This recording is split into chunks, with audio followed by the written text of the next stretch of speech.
Tolong kami, Tuhan, anak kecil ini. Tolonglah kami yang tercuri.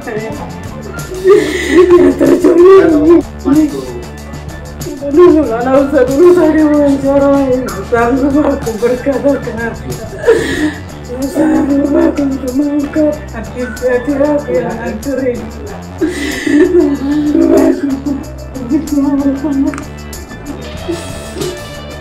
Dari awal kami sudah memohon kepada Pak Presiden agar kami diberikan keadilan, agar kasus pembunuhan anakku ini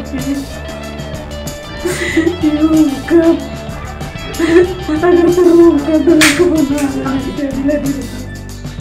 Karena Pak Presiden lah harapan kami dengan hakim, dengan Ferry, agar kami rakyat yang kecil ini mohon dibantu, mohon diberikan kami keadilan yang sering-sering.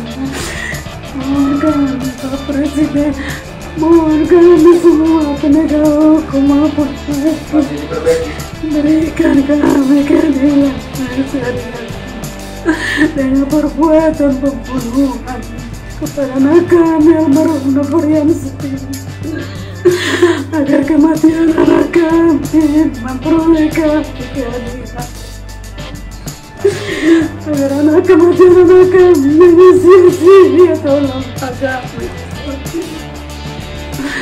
Presiden sebagai kepala negara, tolong kami berikan keadilan yang setiap